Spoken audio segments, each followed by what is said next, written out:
Jananam sukadam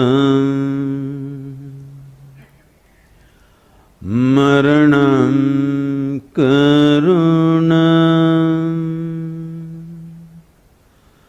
milanam maduram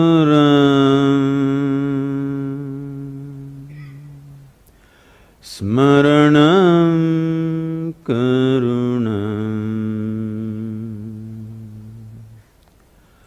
kalavashadiha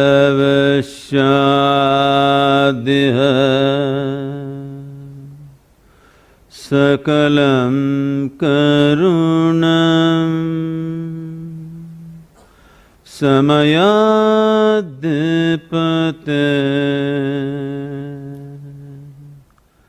akilam karunam.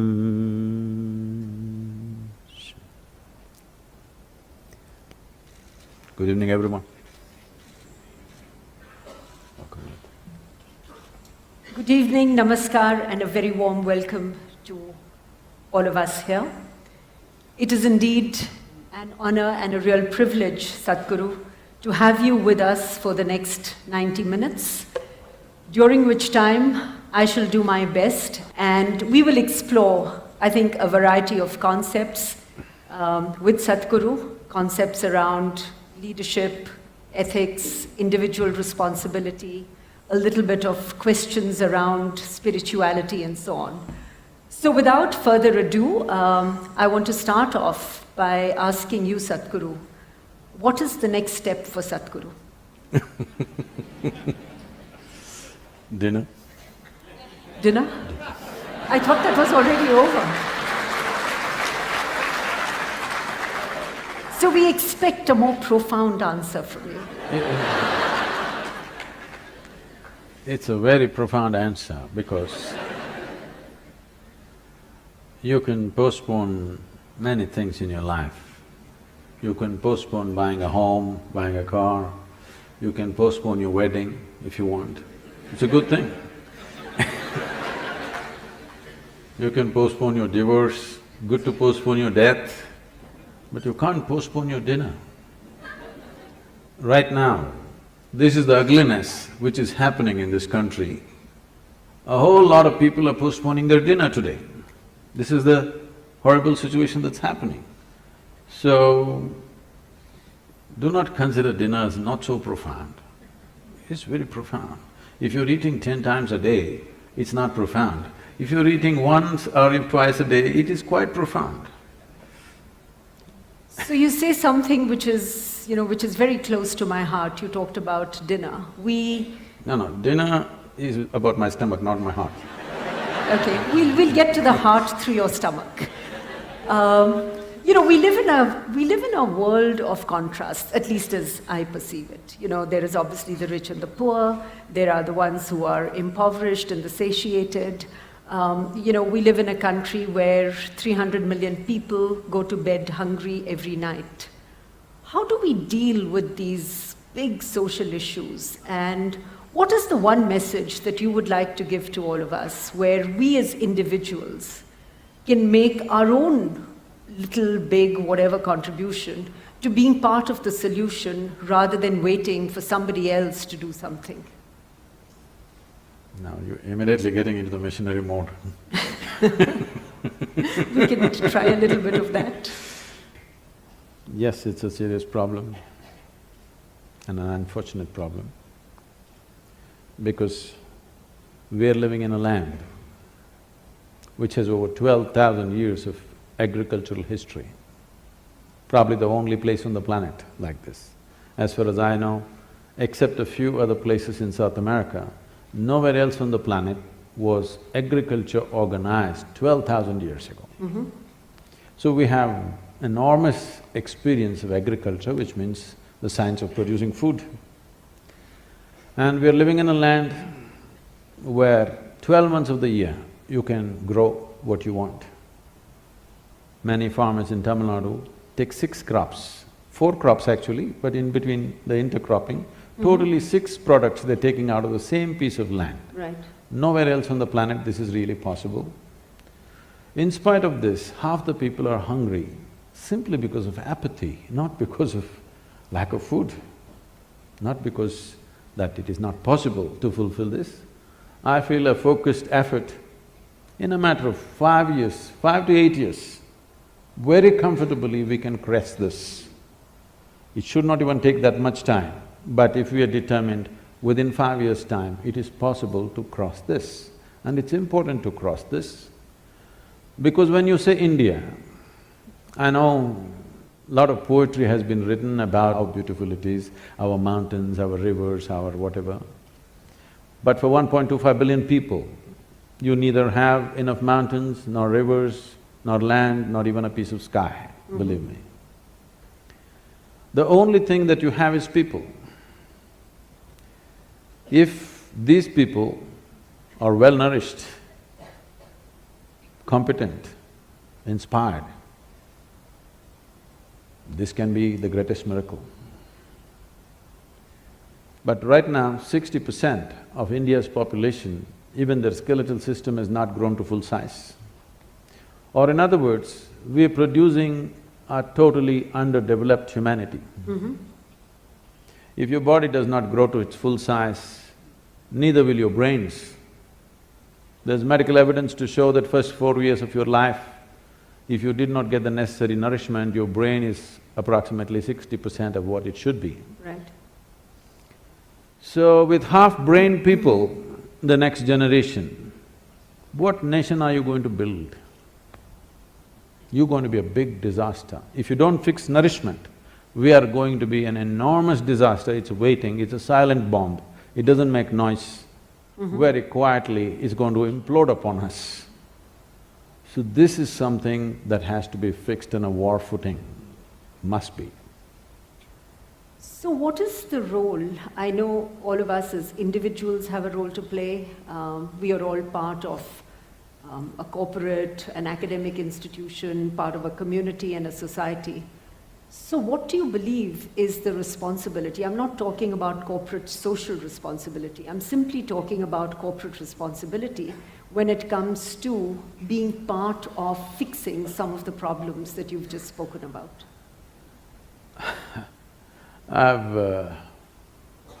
No, we are very much involved with nourishment, education, health of the rural populations. I've been talking to many leading lights. Not much light out there.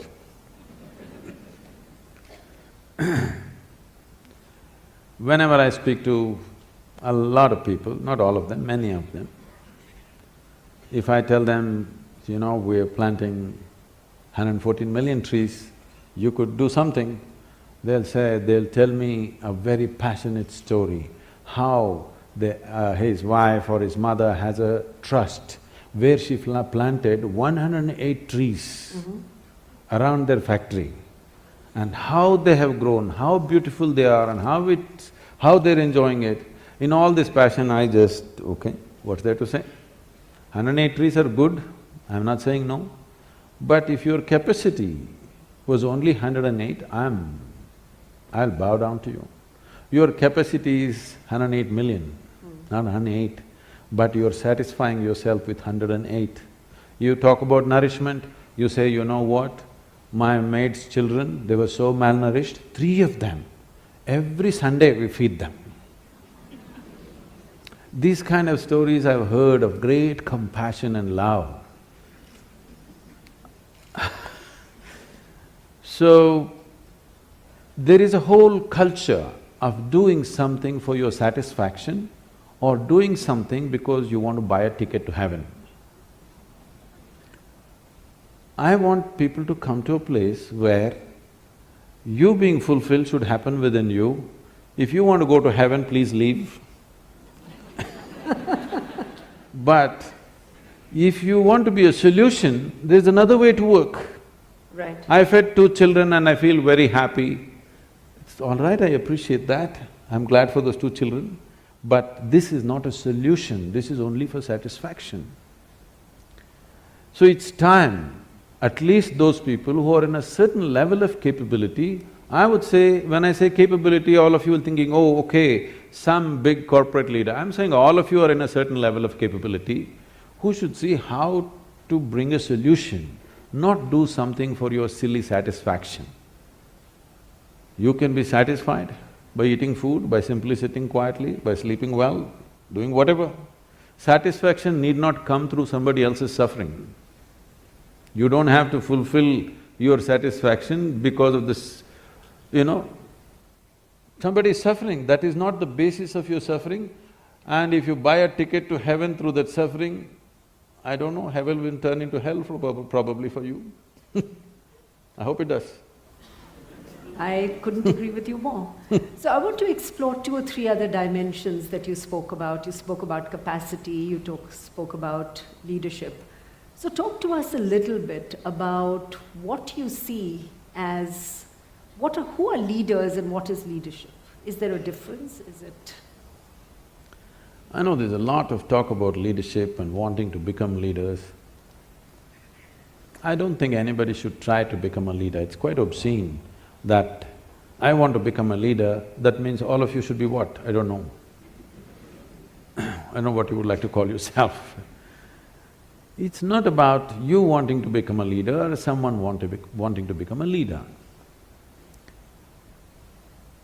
Because of a certain thing that you have done within yourself, or a certain level of observation, or a certain intelligence, or a certain experience, you are able to see something that most people are not able to see. The moment you're able to see something, then people will naturally look up to you as a leader because you're seeing something that they cannot see. And if you become a leader, there are many ways to become a leader. You can get elected, you can get selected, you can work it, you can pull other people down and become a leader, or simply people will rise you as a leader because they see that either you're able to see something or you're able to do something which they themselves cannot do. I feel this is the way leadership should happen, if you want to call it that someone is able to see something and do something that others cannot do, so everybody wishes he must take charge of the situation because naturally he will be able to do something that the others will not be able to do. So what is the quality of leadership? Leadership means once you sit on a perch, you better see clearer than others, otherwise you'll make a ridiculous fool of yourself. There's a whole, in the nation certain things have been happening. Right. Somebody sits on a perch and he doesn't see any better than you, he looks like a fool immediately. So, it is not about you wanting to sit on the perch, you wanting to see something must get you to the perch. Not because you want to be above everybody else, you get to the perch. So what is the quality of a leader? I don't think there's any particular quality. One thing is, a leader means his sense of life is beyond himself. It's not about… his sense of identity is beyond himself. Somebody becomes a leader because he's willing to think and feel and act for more people than himself. If you act for yourself, you're called self-centered. If you just act for the sake of 2 or 3 people you gather in the form of family, you are named as Dhritarashtra. There are modern names for that. If you identify yourself with the entire nation or the world, you'll be looked at in a different way. Essentially, your leadership will come from the right context depending upon what you're identified with. Because everybody needs an identity. What sort of identity have you taken will determine the context and the quality of your leadership. In that context, isn't leadership something that, each of us can individually manifest? If I were to describe one dimension of leadership as saying it is about taking ownership to create a better outcome. In that context, we can convert leadership from a noun to a verb. I don't know that much grammar, okay. But you can try.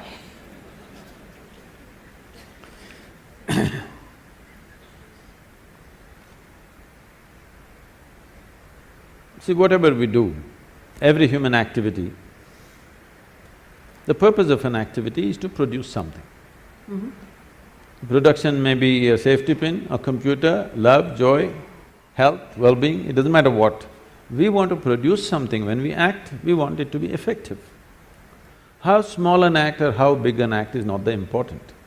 We want something to happen effectively, which means it's a question of efficiency, it's a question of with how little, how much more you could do.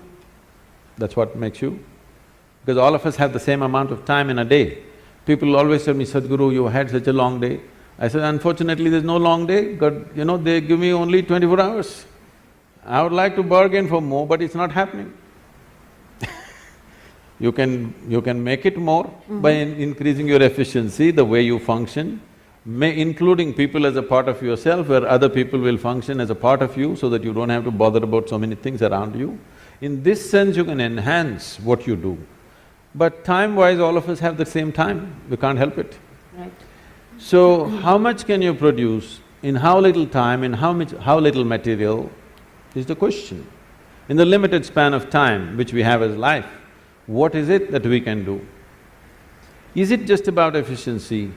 Is it about simply mindless efficiency, do better, do better? No. At different times in history, people seem to want different things on the surface. But essentially, no matter which time of history, who they are, which part of the world they are, everybody wants the same thing, well-being. But their idea of well-being, everybody has their idea how to get there, but everybody wants well-being, no question about that. It doesn't matter which part of the world you go, whether you came here 1,000 years ago or today, 100 years later, you will see people will be still seeking well-being. In pursuit of well-being, maybe 100 years ago somebody would be going in search of water, today you're going in search of the Wi-Fi cloud but still well-being. People's idea of well-being, whatever that is, but people are only well only when something beautiful happens within themselves. They think they're going to cause it to themselves by some means. But people have been happy before the Wi-Fi came, people have been happy before the automobile came, people have been happy before all the luxuries we are enjoying today appeared. So what I'm saying is, well-being, if you're in pursuit of well-being, essentially, it is about what happens within the human being. What happens within the human being, in the name of so many things, I don't want to name all the things, in the name of so many things, what we call as family, society, and another world which we call as corporate world all these things we created, these are all different names or different mechanisms that we believe will bring well-being to us. Somebody built a family, somebody built a corporation, both in pursuit of well-being, isn't it? I must tell you this. The first time I was at Davos many years ago, they were almost resentful. What is a mystic doing in an economic summit? A particular CEO who was in charge of a top computer manufacturing company, 3 months later they got sold out to the Chinese. We can guess who they were. So he was very resentful. What are you doing here? Then I told him, see, what's your business? He said, I do computers. So see, whether you manufacture a computer or a safety pin or in between anything, fundamentally this is about human well-being. The basic business is human well-being. You may do it through your computer, somebody will produce safety pin, somebody will produce a cloth, somebody will produce something else. It doesn't matter what you're doing, the fundamental business is human well-being, and that's my business too. And that's why I'm here. So Sadhguru, you've talked about well-being. One of the things that you say is it's all about how the body, mind, emotions, and most importantly, energy come together. And I think you've said it very eloquently, which says, when the body is feeling pleasant, we call it health. If it is feeling very pleasant, we call it pleasure, and so on. And you go on to say… You can go all the way. Sorry? You can go all the way. I can go all the way? So when the mind is feeling pleasant, we call it joy. When it is feeling very pleasant, we call it peace. When the When the emotion is feeling pleasant, we call it love. When it is feeling very pleasant, we call it compassion. When the energy is feeling pleasant, we call it bliss. And when it is very pleasant, we call it You're a very ecstasy. good student.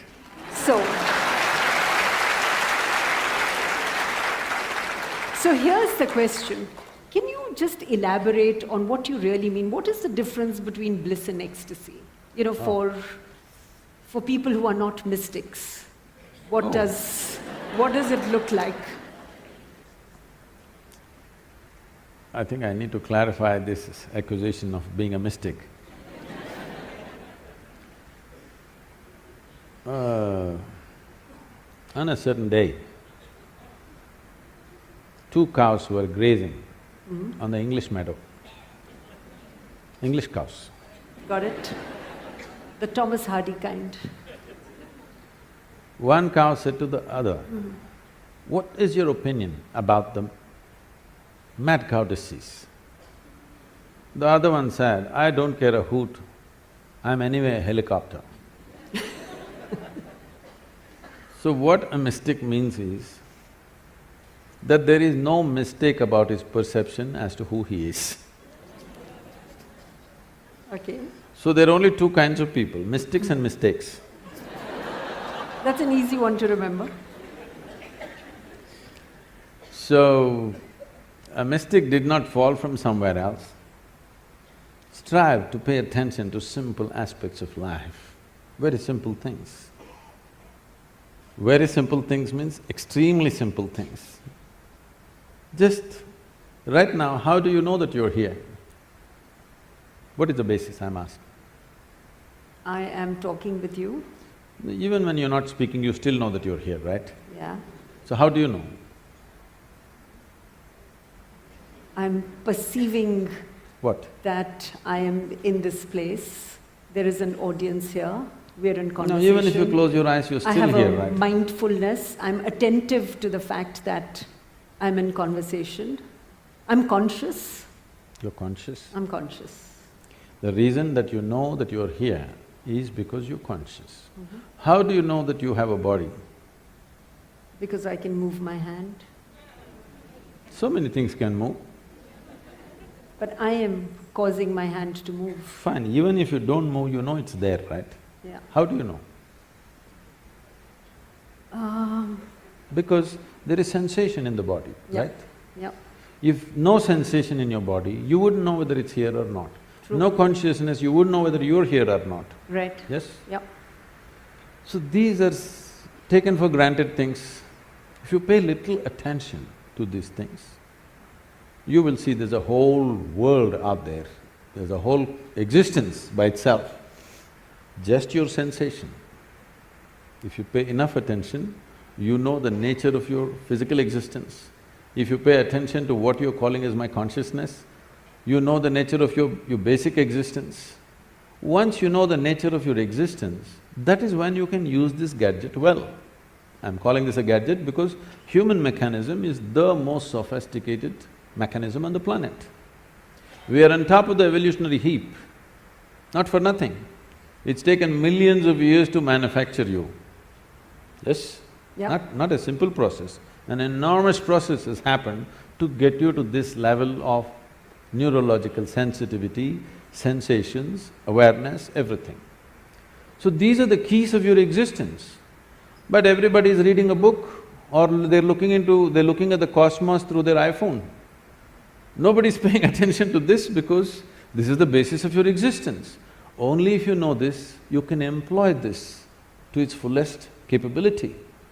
Even if you take your cell phone, the more you know about it, the better you can use it, isn't it? Right. The same with this. So what this whole unnecessarily exaggeration is not the word, unnecessarily decorated thing about self-realization means is, you know more about this or you know everything that's worth knowing about this. That means you can use this whichever way you want.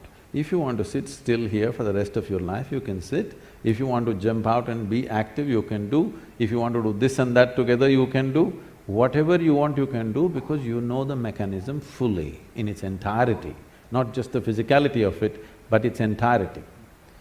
So if you know this, suppose your body happens as per your instruction, your mind happens as per your instruction, your life energies happen as per your instruction, how will you keep it? Pleasant or unpleasant? Pleasant. Pleasant. At least for yourself, highest level of pleasantness. What you want for your neighbor may be debatable, but what you want for yourself is clear. So when you want pleasantness, now generally, if you are very pleasant, we say you're blissful. Now, bliss can get boring sometimes, okay? Yes? Good to Pleasantness know that. gets boring, isn't it, sometimes? You want some slosh to happen, now you use ecstasy. But that slosh cannot be kept up. Bliss can be kept for your entire life. Ecstasy cannot be kept for your entire life. You go up and you come down. Or in other words, bliss is a sustainable level of pleasantness, the height of pleasantness. Ecstasy is not sustainable, but you can hit it often enough, at least a few times in a day you must hit it. You know, in the spirit of a freewheeling conversation, I'm reminded of a film I saw about, I think it was 15 years ago the film was made, which was a series of conversations with quantum physicists and some mystics, to use that word. And the whole premise of the film was that the mystic and the quantum physicist is seeking an answer to the three basic questions, which are, who am I, where have I come from, and where am I going?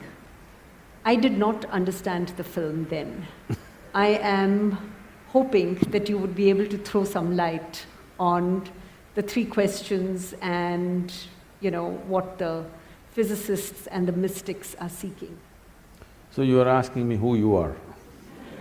Kind of. See, it's all right to walk on the street, point at one of you and say, who are you? It's okay. You go to somebody and say, who am I?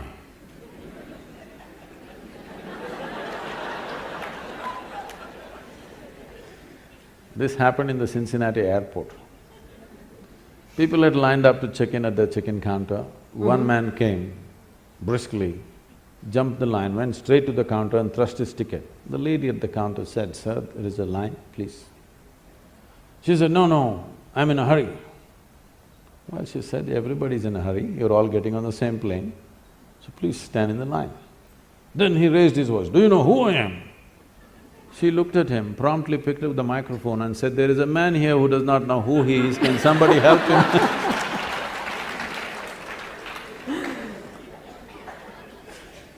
So, you should never address this question to someone else.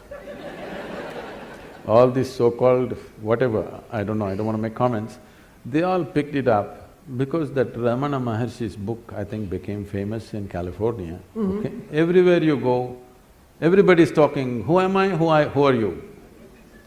Who am I is a question that should be addressed within you, digging every time you ask it, digging it deeper and deeper and deeper into yourself. You never go and ask somebody, who am I? That smacks of something else. I was teaching a program in Los Angeles, and this is maybe 150, 200 people. Half of them are all Hollywood types, and a whole lot of them look alike, many especially women, not because they're sisters, because they have the same doctor.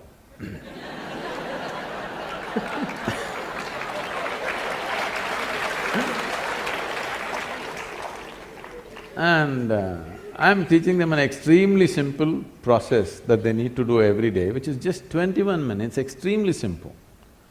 Just that. They're saying, Sadhguru, you're teaching us all these things. But Ramana Maharshi said, you don't have to do anything. Oh, Ramana came all this way from Tiruvannamalai. I said, yes, he is absolutely correct. You don't have to do anything. And he did nothing. He simply sat in one place like this, 14 years. Rats came and bit into his thighs, festering wounds, worms came out of it, but he did nothing, simply sat. Said, you people are made like this, if a mosquito bites you, you'll call 911. You don't talk about doing nothing. Ramana talks about doing nothing, leave that, that's not your business.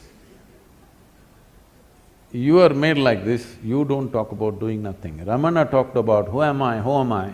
You never utter this to anybody. Don't ever go on… please all of you, don't go somewhere and ask them, someone, who am I? You can ask them, who are you? So, who am I is not even a question that you need to articulate. When I just said, the more you know about it, the better you can exist here. Not necessarily… don't always think about a human being like he's some kind of a machine, how much he has to produce, there's no such thing. But how he exists is important. When you sit here, how are you within yourself is important. What you wear may be socially important. What you drive may be important somewhere else. What kind of home you live in may be important for some other reason. But existentially, there's only one thing important. How are you within yourself? Are you pleasant or unpleasant every moment of your life? In 24 hours, how many moments of pleasantness, how many moments of unpleasantness, and how much support does it need to keep you pleasant? That's a question. Right now, in pursuit of human well-being, we've ripped the planet apart and still well-being is not happening. Comfort has happened, convenience has happened, well-being for sure has not happened, isn't it? As a generation of people, we are the most comfortable generation ever. Never before anybody could even imagine these things. But we cannot say we are the most joyful or blissful or ecstatic generation, no. Are we worse than others? I don't believe so. Every generation, same nonsense. Some people lived fantastic within themselves, others went through all the nonsense they had to go through. This is not because of what's happening to them. See, there are two kinds of suffering. Physical pain can happen to you because somebody may cause something to you, somebody is no food, you're in a war zone or somebody is poking you. I'm asking all of you, in the last 25 years, how many times it happened to you, somebody took a knife and poked you? For most of you, it didn't happen. Maybe when you're in your school, somebody poked you with a pin at the most, or you were not even worth that, nobody poked you. They simply poked fun. Huh? They simply poked Whichever. fun at you. Physically, how many times suffering entered you from outside? Very, very minimal. Rest is all self-help. You know, in Tamil Nadu, the government has a scheme, Namaka Name. Namake Nave, it means. That means people are on self-help, busy, causing suffering to themselves daily. Sit, stand, whatever happens. So you will see people, most of them are driving their dream machines on Bangalore streets, all right? How many are driving joyfully? If the traffic light takes 10 more seconds, they're freaking in their dream machine. Is it not a blessing that you bought this dream machine after working for whatever number of years? Why don't you… the traffic is making sure you stay in your dream machine for a little longer, what's your problem?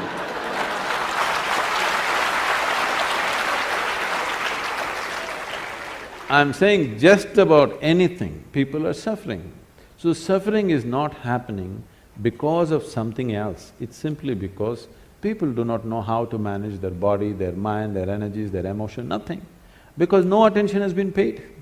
No attention to the nature of who you are has not been paid. So who you are, who am I, question is entirely internalized question, never to be uttered, never to be written down. Unfortunately, somebody printed it and the whole world is talking, who am I, who am I? Oh, this is okay if you're an inpatient. If you're an inpatient in NIMHANS, you ask, who am I? That's allowed. That's allowed. If you're out on the street, you are not allowed to ask, who am I? You get me? You've also talked about… No, there were other two questions in that. Yes. Yes. I'm waiting for those. Where are you going? There's only one way to find out, you must go and see. As I was saying just now, some things are best known only by experience. People want to know, after my death, what will happen? I tell them, you must know by experience. Are you ready? No, then don't worry, wait. Where did I come from? See, essentially what you're asking is, all three questions put together, you're asking, what is the nature of my existence? Yes. Am I this body? Am I this? Am I that? What am I? What is the nature? Because whichever way you look at it, you can prove I'm that. Because for everything there is some substance. You can prove yourself to a woman, you say, I'm not this, I'm a human being, you can say, I'm just a piece of life, you can say, I'm God, somebody may think you're something else, doesn't matter, but for everything there is some substance. So you can argue for it, but that's not the point. Really, what is the nature of your existence? Don't take this as some kind of a great philosophical or spiritual question, please see it as a practical thing. If you want to know how to use this camera well, the more you know about it, the better it is. You agree with me? Hello? Yes. Similarly, if you want to use this human being properly, the more you know about it, the better it is. So self-realization is a very practical thing, not an esoteric thing. What you think is esoteric is all the things that you don't have an understanding of.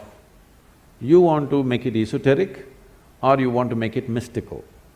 Let's understand this word mysticism or mystical. Anything that you don't understand will look mystical to you, isn't it? Suppose you don't know what's electricity, you have no concept of that. Now, I press something here, boom, lights come on. Very mystical for you, isn't it?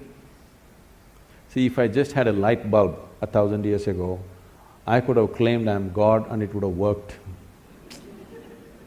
Came too late, you know.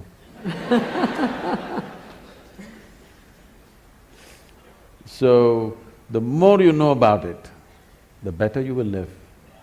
This is not something that you seek at the end of your life. This should be the first step of your life, if you value your life. Yes? Yeah. Knowing this should be the first step of your life. Very beginning of your life, this question should be asked. Can I tell you a story? Please. There was a bishop in the Greek Catholic order. The Greek Orthodox Church believes they are the only real Christians, others are not really Christians. They think they are the only pure Christians, others are not really that. They have their own pope in Istanbul. So, it became a very small group over a period of time for whatever reasons. So, being on the Silk Route, many fantastic stories from India are wafting across the Bosphorus, and these stories are going on about the mystics and the yogis and the magic of India, which the Indians have not seen and everybody else has seen. So he always wanted to go to India. But being a man of cloth, he could not really choose where to go. After 60 years of age, when he semi-retired, he got an opportunity and he came to southern India. And he found the right kind of guides.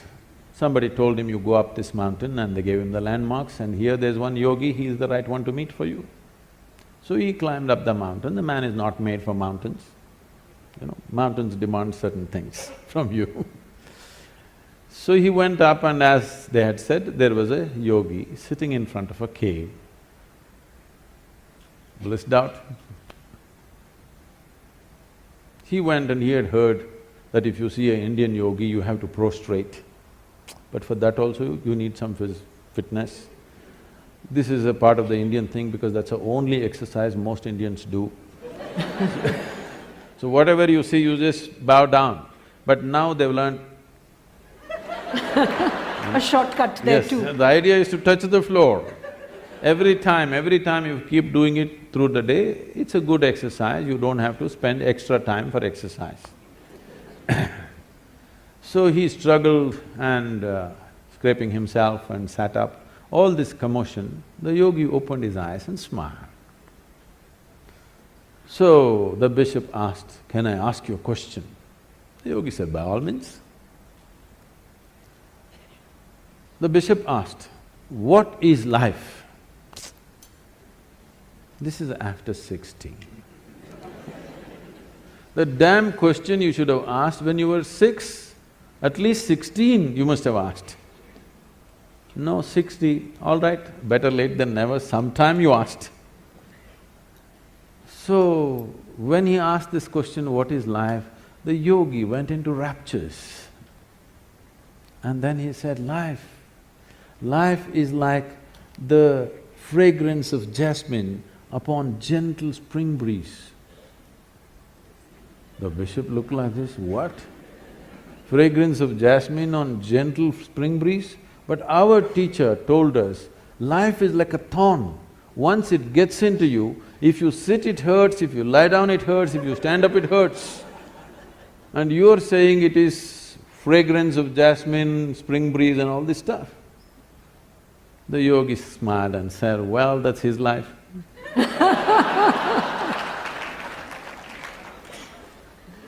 So, we have never paid attention to the most important dimension of who you are.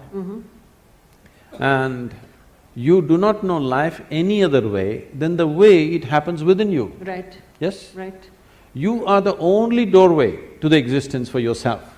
Absolutely. You can only experience through this mechanism and no other way. Yep. If you don't know this, what the hell are you doing here?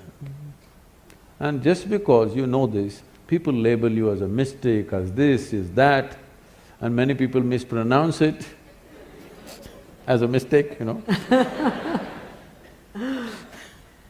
So one of the other things that you've talked about is, the mind, and these are my words or what I've understood of what you've said, what the mind believes, the heart follows.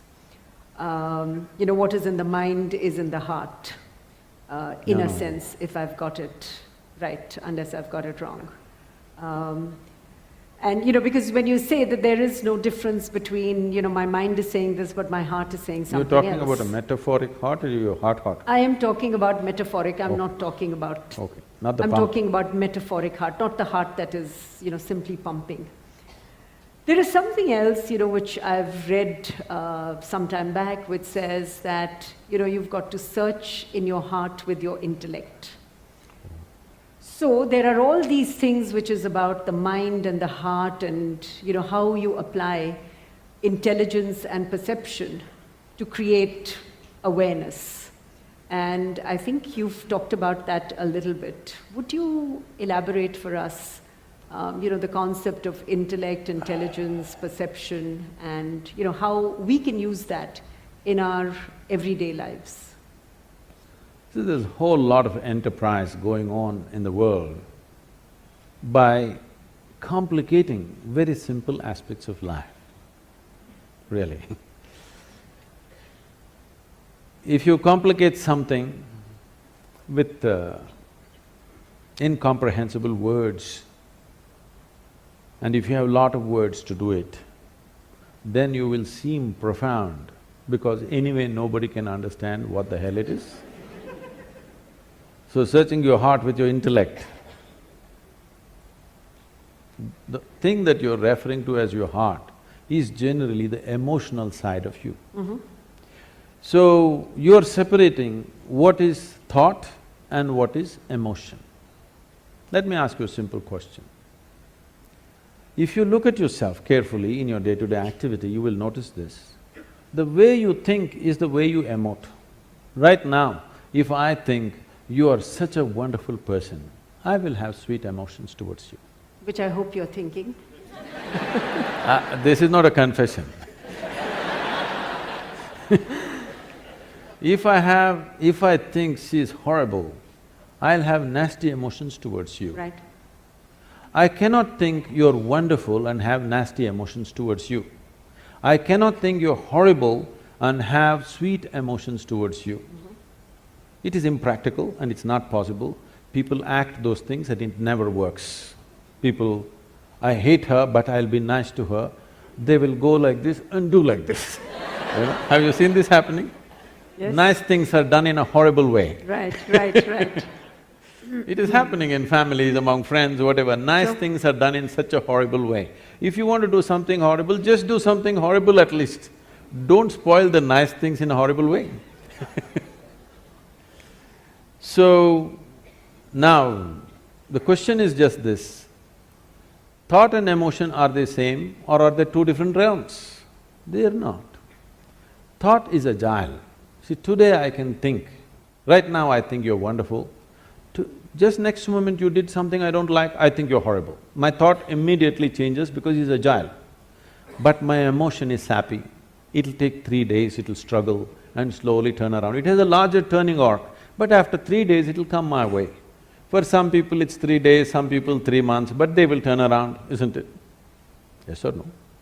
The way you think is the way you feel, there is no other way.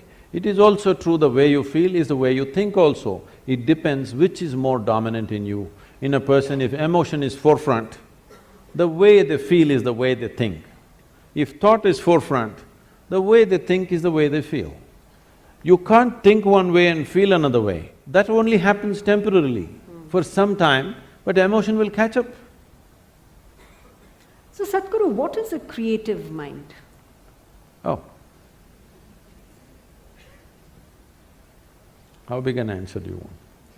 As big as you want it. See, the English word mind doesn't say anything. Because it's just one generic word which does not describe different dimensions of what the mind is. Mind is not just one something sitting here and doing something, okay?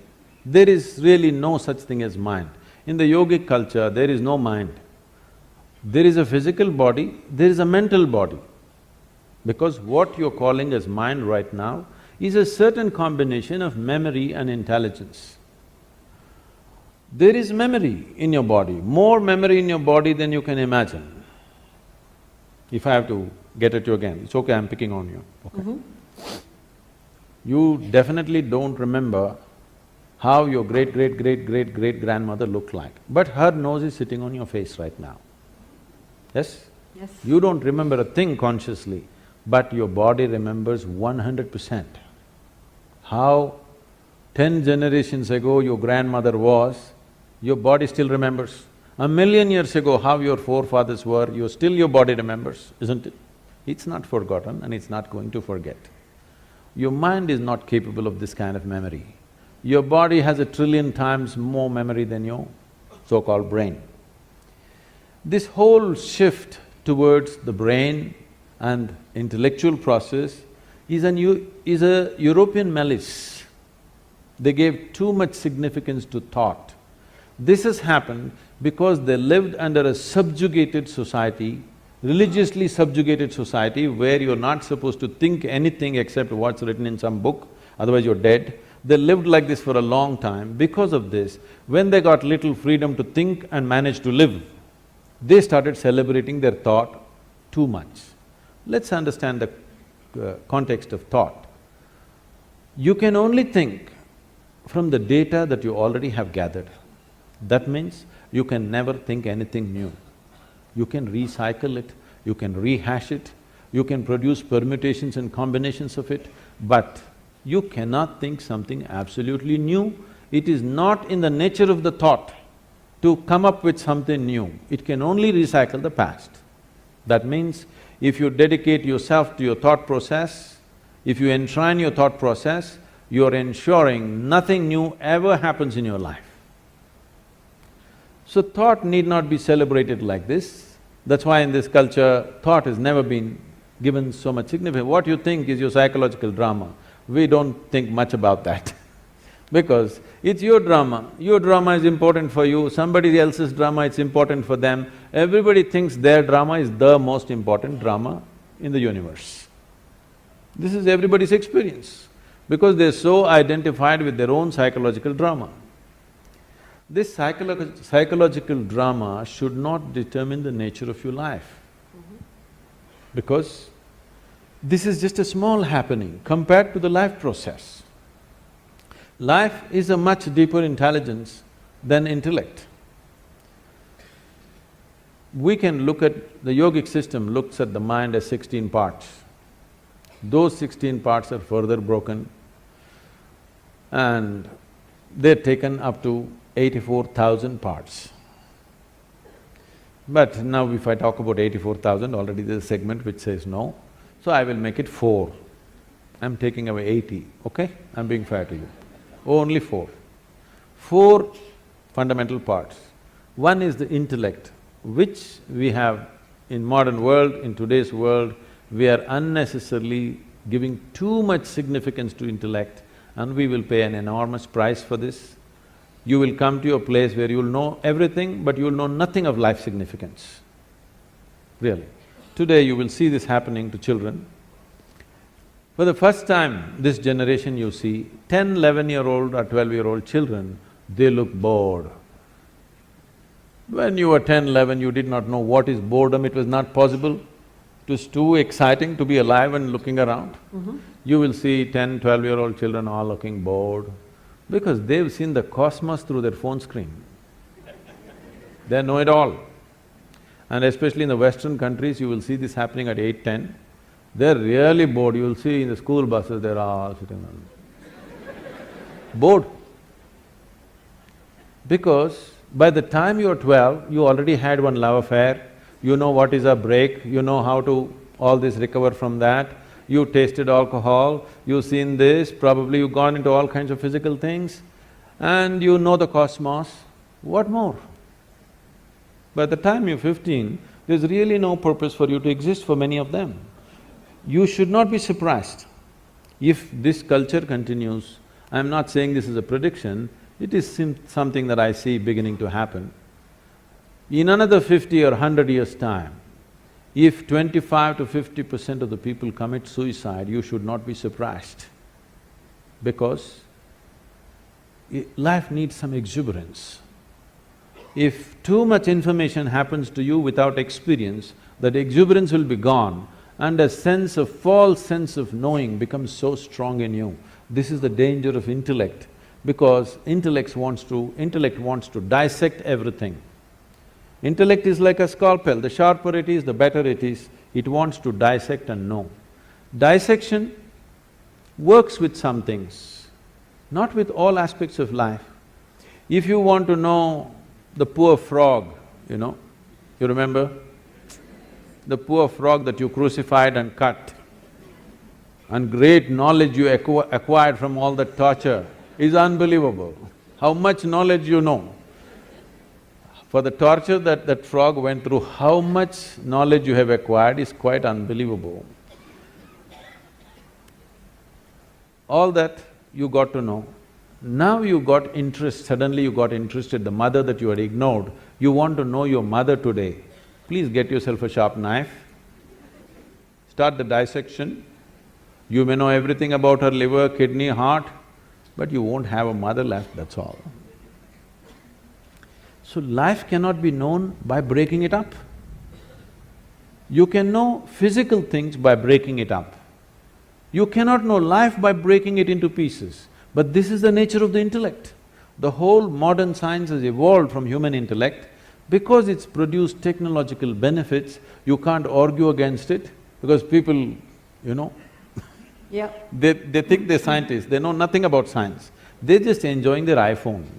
They think they're scientists because they can do this. No, technology is fine, it's brought much comfort and convenience, but it will not bring life to us. So intellect is like this. Intellect will be useful only depending upon what it is identified with and what is held, what holds this, how steadily.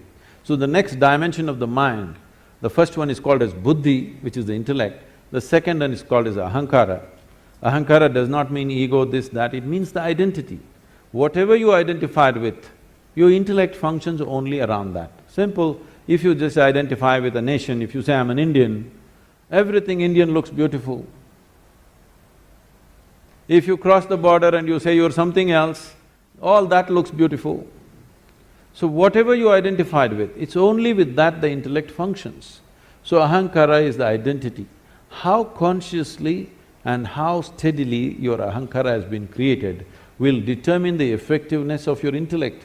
Just because it's sharp, it does not mean it'll be effective, because sharp intellect or a sharp knife can cause any amount of damage to you. If you have a sharp knife and you don't have a steady hand, you will cut yourself all over the place. That's all that's happening. Human suffering is just this. You don't know how to hold this intellect in your hand properly. Every day you're cutting yourself. All suffering is on self-help because your own mind causing this to you all the time. No matter what happens, people suffer, whichever way they suffer, because they don't know how to hold this intellect. If you had the mind of an earthworm, you would be quite peaceful. Yes? You're trying to do it in so many ways to reduce the sharpness of the intellect by drink, by drug, by overeating, by doing all kinds of things somehow to take away the sharpness because the damn thing hurts. It hurts not because that's its nature, it hurts because you do not know how to hold it. The next dimension of the mind is called as manas, which is a huge volume of memory. It is not here or there, entire body carries memory. So, manomaya kosha, this is called, a huge sack of memory. This memory is in various stacks, we'll not go into all these details considering some people have said a clear no. They don't want to have a mind, I'm sorry, they don't want to know anything about the mind. So the fourth dimension of the mind is called as chitta. Chitta means it's pure intelligence. It is unsullied by memory. It has no trace of any kind of memory, it's just pure intelligence. If you touch this, then you have access to what you're referring to as the source of creation, because all kinds of things might have been fed to you.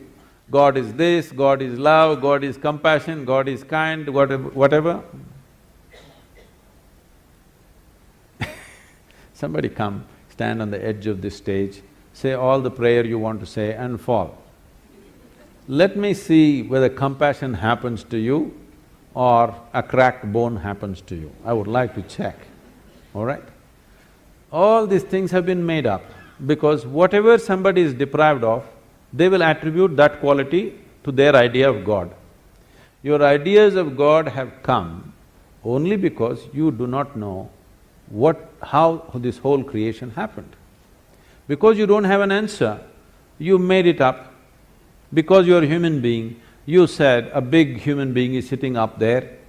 Oh, how can you do all this? If somebody asks, he has 10 hands, so he does lot of things, not like you.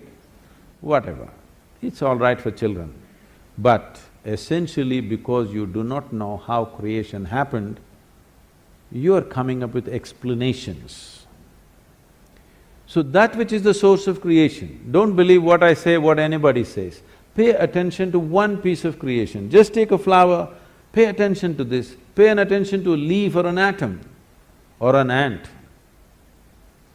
All you will see is phenomenal intelligence beyond anything you can imagine, yes? But nobody told you God is intelligence.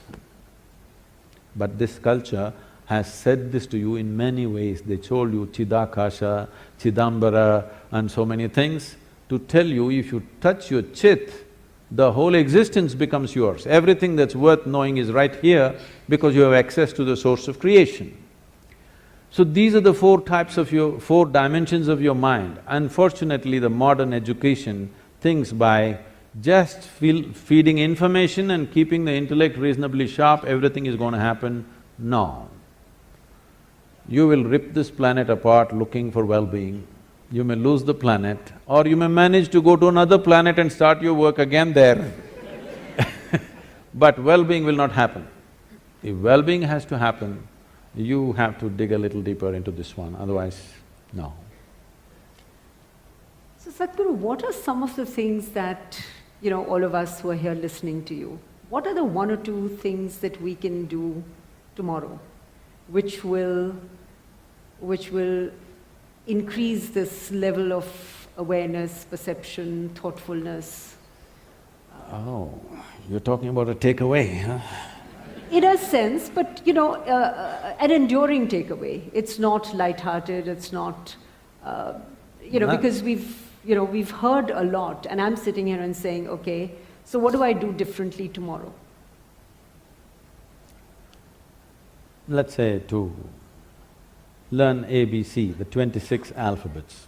At least if you learn the Indian languages, you know 54, whatever. 26 alphabets. How long did you take to learn to write them properly in their proper order and use them whichever way you want? How long did you take? Oh, I'm still at it. A long time. At least 3-4 years minimum. Yeah. To learn to make sentences and use the way you want, maybe you took 12-15 years Much of longer education. than that, yes. So you gave so much just to learn some wordcraft. But to know something about the fundamental nature of your existence which could just change you dimensionally, you want to know it in 2 minutes. Why are you so unfair? No, I only want to know where to start in 2 minutes. Okay. Where to start? Just do this much. Before you go to bed today, one thing is, every hour, okay, remind yourself. Right now, it's going to be 8 o'clock, 8 o'clock, remind yourself, wow, I'm still alive. No, don't laugh.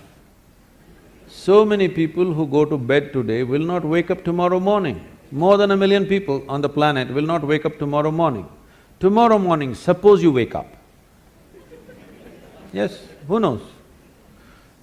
You always think it's not me, it's going to be somebody.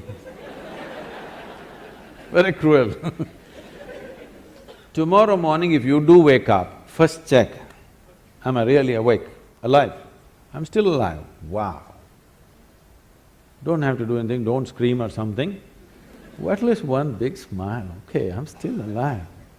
Over 1 million people didn't wake up tonight, but here I am, alive. Fantastic or no? What is the biggest thing in your life? You're alive right now.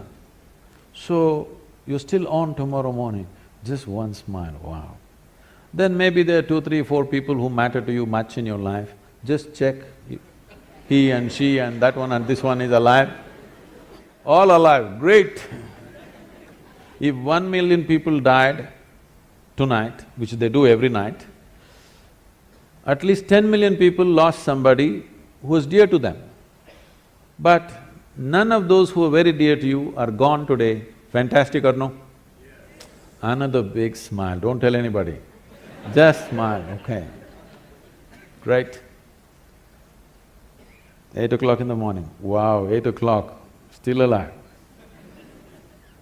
Every 1 hour, just do this exercise, okay? Every 1 hour, just remind yourself, check, on. Please understand this. If you think about God, you will become hallucinatory. Only when you are conscious about your mortality will you want to truly know the nature of this life. When you know, you're on right now and tomorrow morning you may be poof, gone. Now you want to know, what the hell? What is this? I'm real right now, but tomorrow morning, gone. So many people who are so real and on, suddenly gone. Can't believe where did they go? But you thought about it for 10 minutes and then you got busy. You had to text, my father is dead. But remind yourself of your own mortality, let the question deepen. If you can do it every moment, it's great. If you cannot, at least once an hour, remind yourself that you're mortal. You're not immortal, you're mortal. If you know that you're mortal, suddenly you will see in a few days you have no time to do any nonsense which doesn't mean anything to you. You will do only what really matters to your life. You have no time to do any rubbish with anybody. You will have time only to do the best things that you want to do, what you truly care to do in your life, and nothing other than that. And that's what you should be doing because it's a very limited amount of time.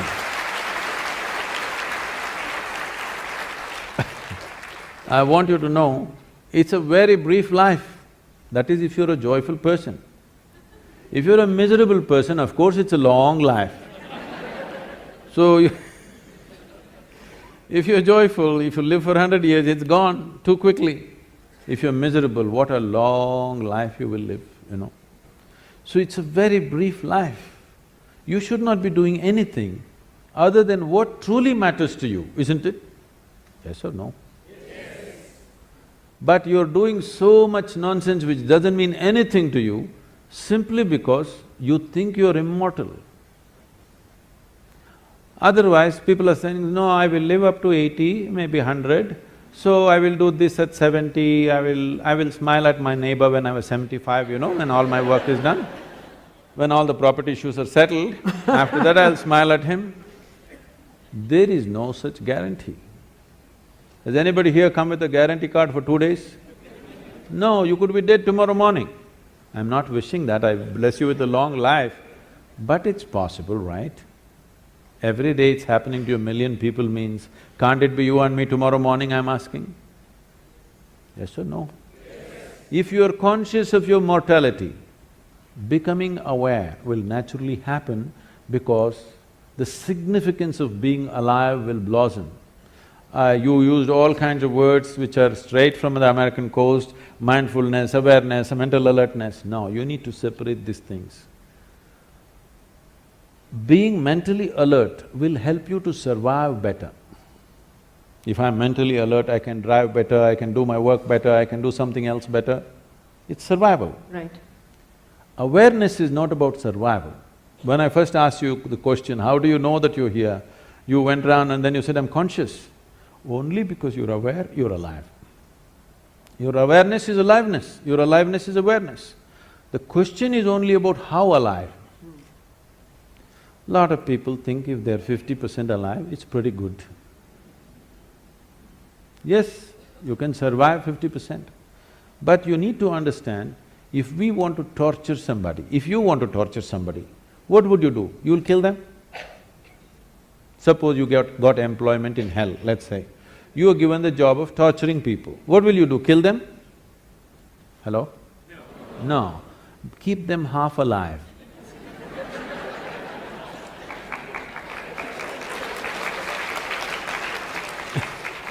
If you keep them half alive, that's called torture.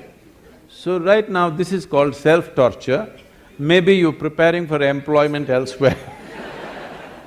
Because right from the age of 2 or 3, people, your parents are asking you, what will you become, what will you become, what… Well, I'm born as a human being, I'm supposed to strive to become a human being. See, every life on this planet, whether it is a bird, if it's a worm, insect, bird, animal, tree, whatever, every one of them is striving to become a full-fledged life, and that's all. A worm is trying to be a full-fledged worm, a tree is trying to be a full-fledged tree. That's all a human being also, to become a full-fledged human being. No, what will you become means what kind of job will you get from the age of 3? This madness has come because of this whatever the last century of poverty in the country. People are so deprived and they think if they don't have a job, they won't eat anything. You know, it comes from a certain poverty consciousness, we must pass it, that generation is past. Right now, if you have a few brain cells working, you can make a living. Yes? You don't have to be qualified for anything. If you have a few brain cells working in your head, you can make a living. That's not an issue anymore. There was a time it was like that, it's no more like that. It's time we leave that. It's not about what you will become, how you will be. What will be the experience of your life? Will it become the peak experience or is it just a mediocre nonsense? This is the question. Because once you have come as a human being, whatever happens, it's not enough, something more needs to happen, yes or no? You may think you're doing different things. The man who goes to the temple, the man who goes to the bar, the man who goes to work, the man who goes to conquer the world, every one of them is just seeking a larger slice of life. Some people go to the mall, some people go to the PDS, just like that. Some people think it comes free in the temple, so they go there, somebody else go to conquer the world, somebody go shopping. What is it that you're trying to do? Just trying to have a larger slice of life.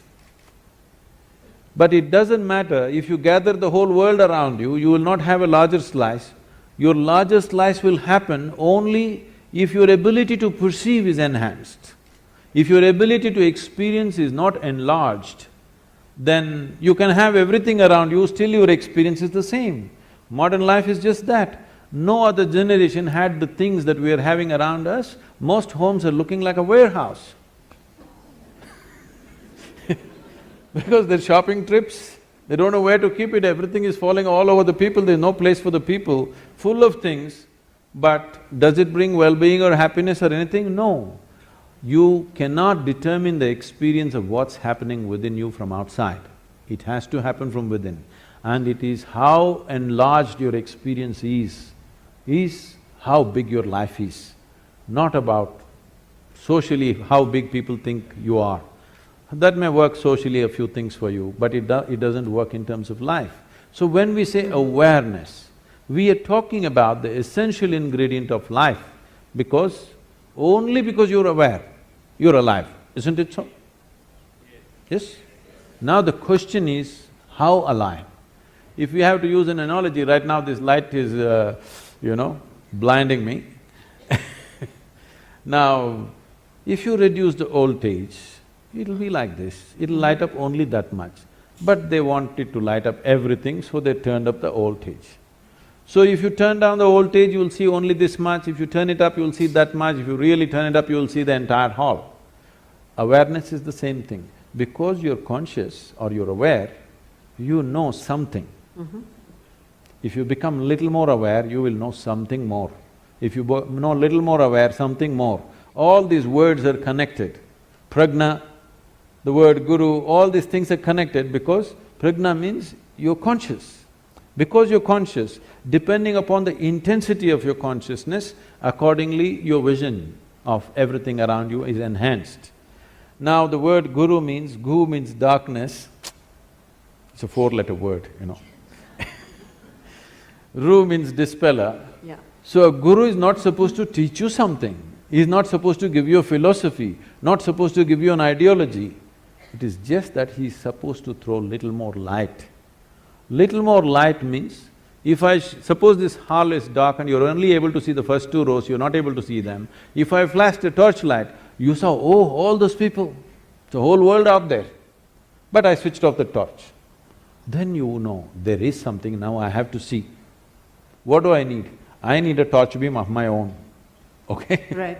This is the job. Because the children in the home where I'm staying, they're declaring, he's not like a guru, he doesn't talk like a guru, he doesn't look like a guru, he doesn't walk like a guru, he's not a guru. I'm very glad, I'm getting certified. Yes, yes. Now, about seeing everything the way it is, because if I want to walk through this, there are a whole lot of people right now, belief systems. You believe in God, all right? Now, I know in the corporate world, people have shifted this, I believe in myself. Which is somewhat misplaced, but that's okay. Both are misplaced, they produce different kinds of impacts. Absolutely. See, belief means what? Essentially, belief means you're unwilling to admit what you do not know as I do not know. Whatever you do not know, you believe. If you believe, what it does to you is, it'll give you confidence. Confidence without clarity is a disaster. Right now, let us say, I cannot see these people, my vision is not clear. But I have great confidence, I'm going to walk through these people. You know what I will do? I'll step over everybody and go, because I'm very confident, the whole lot of people like this. If my vision is clear, I will go through this without even touching anybody. If my vision is not clear and I have no confidence, I will ask, please can somebody show me the way? But now I have no clarity, but I have confidence. It's a disastrous process. So believing in God, believing in yourself, believing in anything means, it's just a B word, You're just bullshitting yourself about something that you do not know. Right, right. What is the problem? What I know, what I do not know, I do not know. What is the problem with this? If this much sincerity enters your life, come to this much. What I know.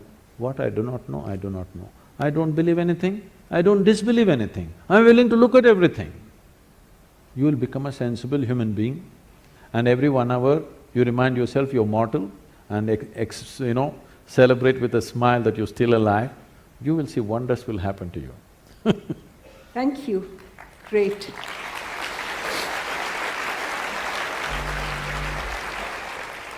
So even a free-flowing… It's 8 o'clock. No, we have more time, we have more time. I was just going to say… I'm not saying that, it's 8 o'clock, you're still alive, wow! We are all alive. That's the collective celebration. Okay, so even a free-flowing conversation is limited by time. We've got about 20 minutes left, and what I'd like to do is throw the floor open to questions from any of you. My question is directly very simple. I learned a simple process which says that, whenever doubt arises in our life, doubt the doubt. And whenever trust arises, trust the trust. So that helped me a lot in terms of my… So your question would be? My question is now… Yes. The ultimate, next step we are saying, the ultimate is the final step. I would like to ask is dissolution, or what we call moksha. That is one area which, I don't know how to take a, step forward. I don't know whether my question is clear. You want to dissolve? Okay. That is the ultimate, process. You need a barrel of sulfuric acid. Please sit down. Okay, can we have… No, we'll answer that question. Sure. Should we take 1 or 2 other questions, if you're okay with that? But you won't get this kind of a question. Okay, we won't get this. All right. All right. The reason why the so-called spiritual process has fallen upon ridicule in the world is, well, there may be few entrepreneurs who do their own things, leave them. I'm not going into that. But the reason why spiritual process has become ridiculous on the planet is because people try to do the highest things on the street side without the necessary committed atmosphere, without the necessary focus, simply talk about mukti, moksha, In the previous generation, everybody talked about mukti, moksha just about anywhere, sitting, standing. Whenever life became miserable, they want moksha. When it's going well, they forget about moksha. Their idea of moksha itself is convoluted. So this is important. With all due respect to everybody who has spoken about these things, maybe those things were spoken in a certain atmosphere, to a certain individual, towards a certain purpose. I think it's quite irresponsible, first of all, to print that in a book and just everybody reads it without knowing the context of what it is, without having gone through the journey that person who asked that question is gone through. The question doesn't have depth. Answers we can give any number, all you will do is you will pick up more words from today evening and it's not going to do anything. If you're serious about it, if you're really serious about it, if you're serious about your journey, leave all this, first of all, get rid of all the jargon, all the spiritual jargon. Just come to this much. How much of you is sense? How much of you is nonsense? Sit down, unprejudiced, just make an evaluation, just an accountant's job, okay? How much of you is, let me use the right appropriate word, sense, and how much of you is nonsense? Every day, sieve it out, you will see it's not an easy job. And ask some of you, 2 friends of yours and 2 people who don't like you, also to assess you. You need an outside opinion, isn't it? Second opinion is always good. You will see it's a great cleansing process. Instead of talking mukti, moksha, dissolution, sushupti, something else, these are all words. Anybody can pick up Sanskrit words. What is the point? Let's take all the scriptures, all the teachings, all the philosophies, all the great things that people have spoken about, all of them are worth nothing compared to a single existential step that you took inward. If you take one step, it is worth more than all the scriptures in the universe put together.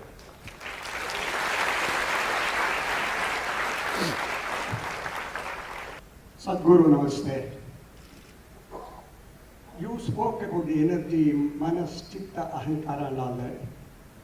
The existence of all these is the basic, that is the body. And the body is the composition of the Panchabhutas. Each one has got his own energies. Would you kindly throw light on those 5 energies which is making us here, speaking, listening to you and all that, please?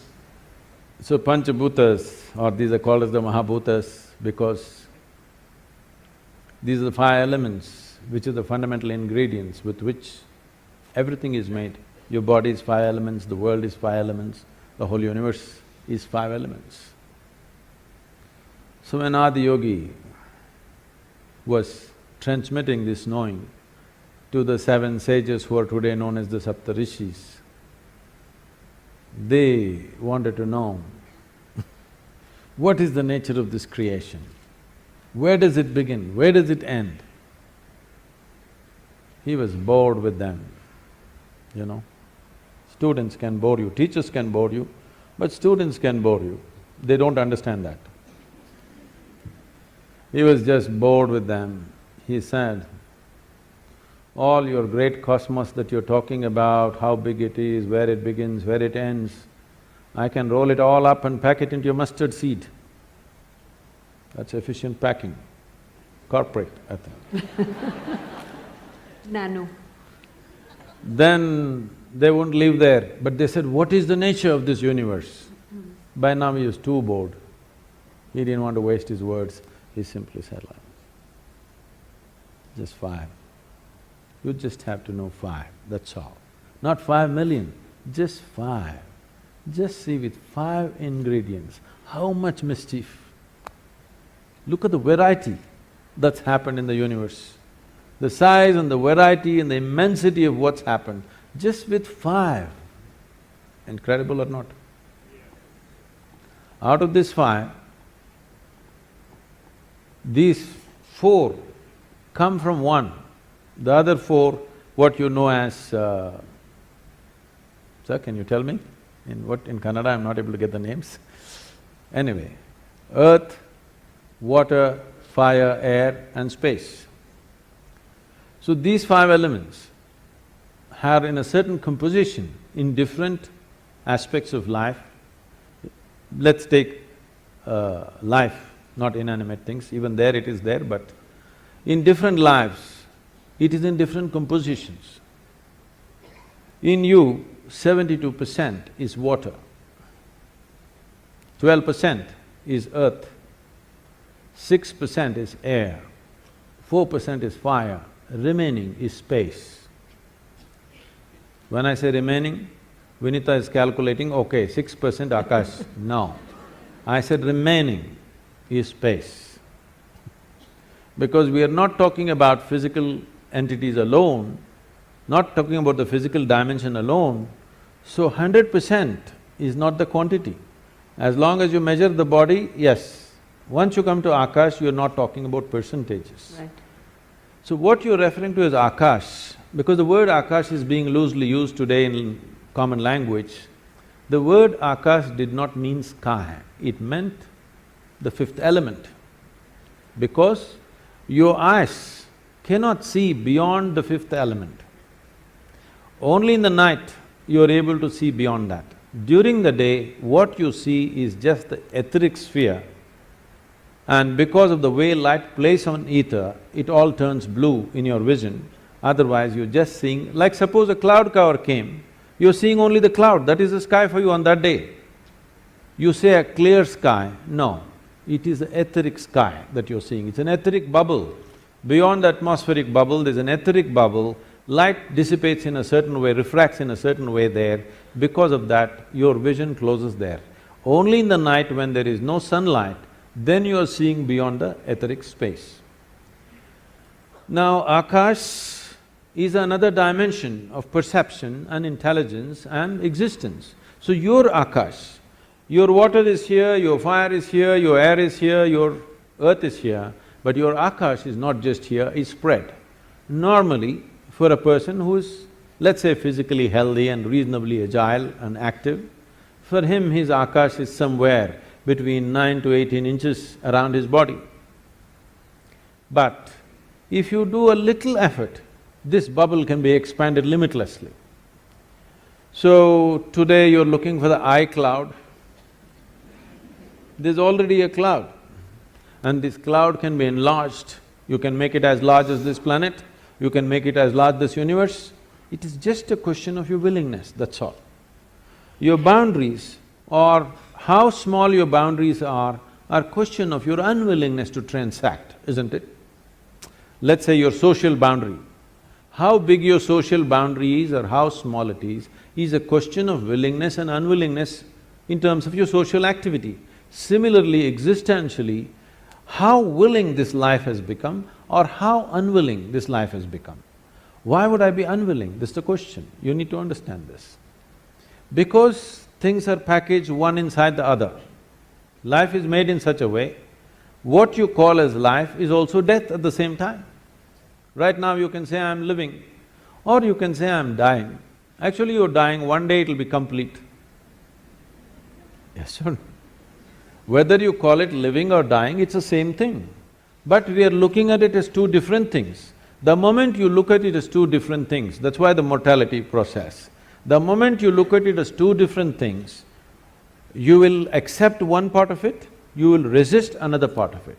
Once you resist, if you resist death, you will not resist something that called as death, you will only avoid living. Right now, tomorrow morning you start the chant, I don't want to die, I don't want to die, I don't want to die, I don't want to die. All that will happen is you won't live. Whether you'll die or not, we don't know, but you will not live for sure. Right. So because life is inclusive, but intellect is exclusive, always it wants to cut and see what is life, what is death, there is no such thing. They are intermingled, both are happening at the same time. Because of this, Akash, if you are able to perceive your Akash consciously, suddenly your ability to know is just effortless.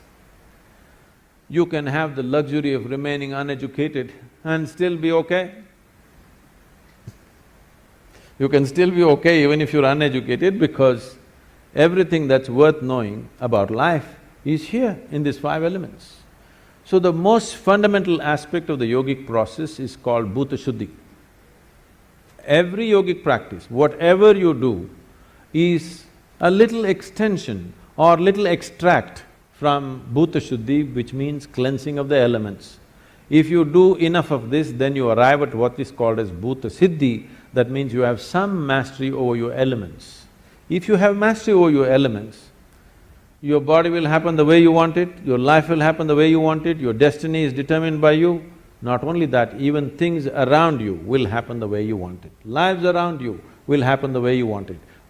Plants will flower out of season, things will happen in ways that you thought not possible. Is this something supernatural? Is this superhuman? No. This is not about being superhuman. This is about realizing being human is super.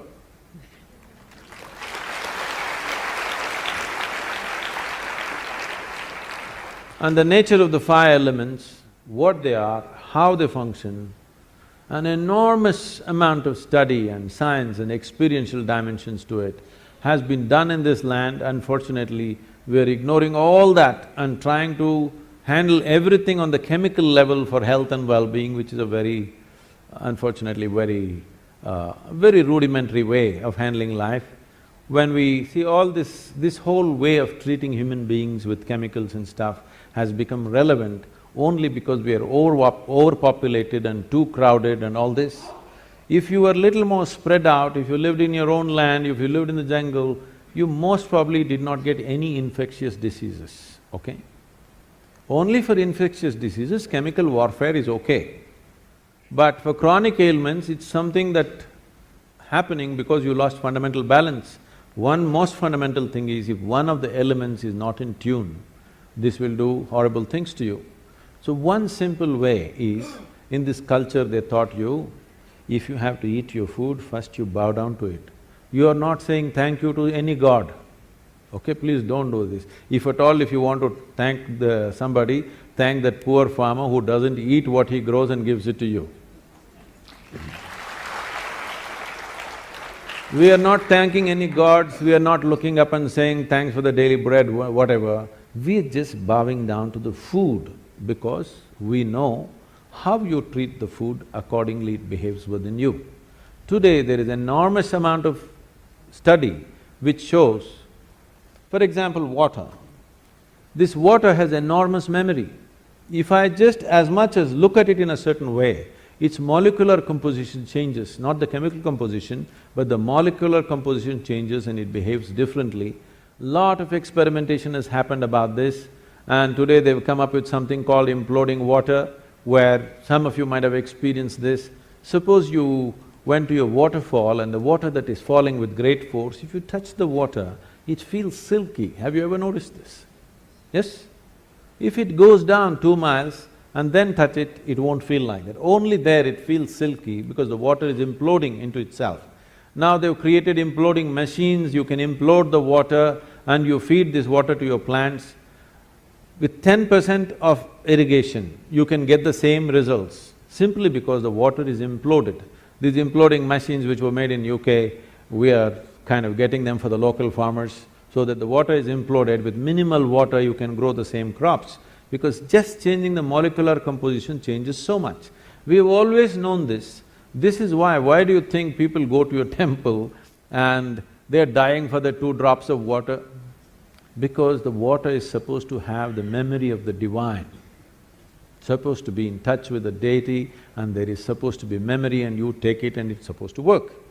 If this whole science is managed properly, but today we don't know how it is in most of the places, but the possibility of changing how the water behaves within you just by treating it differently.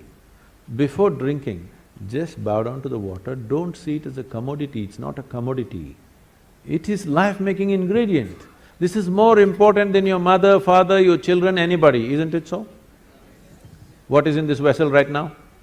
Please tell me, I want you to hear that. Yes. Yes, because if you don't drink it for 1 day, you will not want anybody. You want only this. No, we're talking about the real thing. So the 5 elements, if you learn to handle them properly, simple thing, whatever, the earth that you walk upon, air that you breathe, water that you drink, food that you eat, and the sky. 3 times a day, consciously, just put your hands together for these things. These are the life-making ingredients. Your life is made out of this. Just approach it differently. You will see your health situation, your sense of well-being, your stability, everything will be greatly enhanced. If you want to do proper practice of Bhuta Shuddhi, please come, we have elaborate systems of Bhuta Shuddhi. Probably nowhere else in the world right now these kind of systems are offered, but they will need a certain amount of preparation and absolute dedication to pursue them. I have been seeing your videos in YouTube. This is the first time that I'm seeing you live. So I have a basic questions which will help everyone here. Everyone talks about, knowing ourselves, and the first step is going inside. And then the way to go inside is meditation. And when I please, don't I never said such things. I don't know which everyone said those things. Okay, so then how do we go inside? That is the question.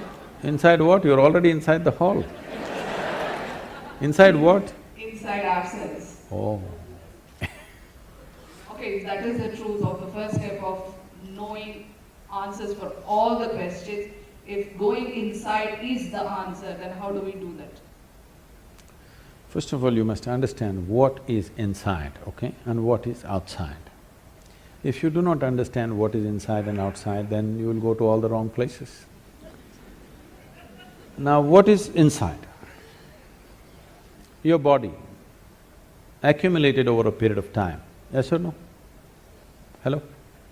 No? What you accumulate can be yours, cannot be you. Is that much clear? Whatever it may be. What you accumulate can be yours, cannot be you. So this body is an accumulation. What you call as my mind, the whole content of the mind is accumulated depending upon what you're exposed to in your life. So your body is a heap of food, small or big. Your mind is a heap of impressions, again small or big. Between these two heaps, where the hell are you? So, inside, outside, leave these words because when it comes to language, there is only that much leeway. So within that, maybe different people are trying to use it in different ways.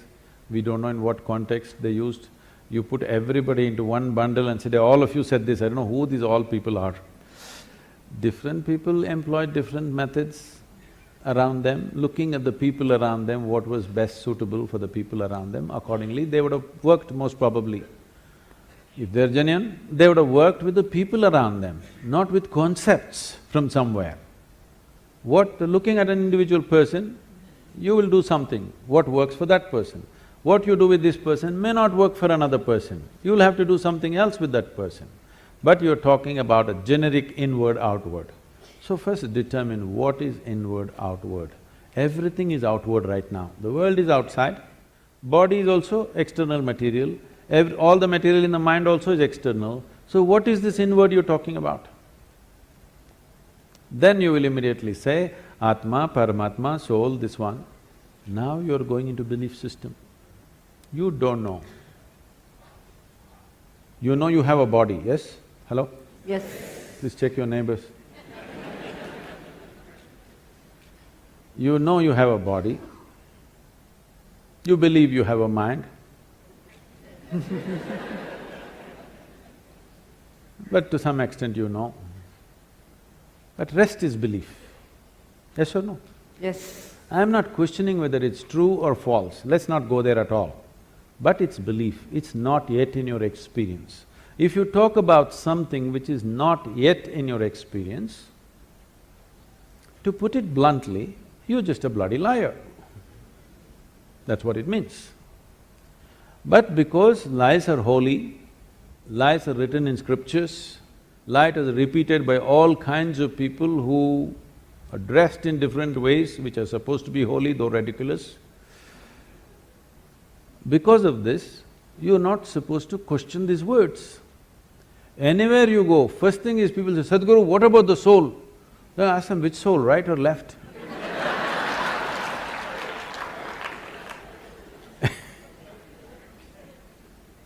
So, let's not talk about something that is not in your experience. Right now your body is in your experience to some extent, your mind is in your experience to some extent, rest you don't know. But we can infer. If I have to accumulate this much body, if I have to accumulate this much mind, something more fundamental must be there. Yes? Something more fundamental must be there. We don't know what the hell it is. For now, we will call it you. How you will go into yourself? I'm asking. You can go into this hall, you can go out of this hall. How will you go into yourself, I'm asking? Saying, let's leave this, this is not the way. You do this way. What is not you? All those things you keep it aside. Before today, before you go to bed, everything that's not you, keep it aside. They may be precious to you. You think about it, your house, is it you? Oh, my house. All right, you have lots of passion about it, but all right, keep it aside. Your husband, is it you? No, that's easy, he's not me.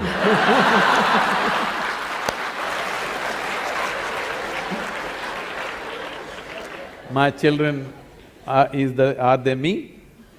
Oh, little difficulty, but no, they're not me. They're beginning to tell you, if they're 12, they've already told you. So the clothes that you wear, is that you? No. The body that you wear, is that you? No. All these thoughts and emotion, is this you? No. Everything that's not you, keep it in one heap. not physically, just do this mentally.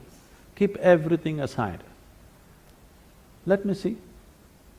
Every day you practice this, one day when you successfully keep everything aside that you are not, what you are will be there.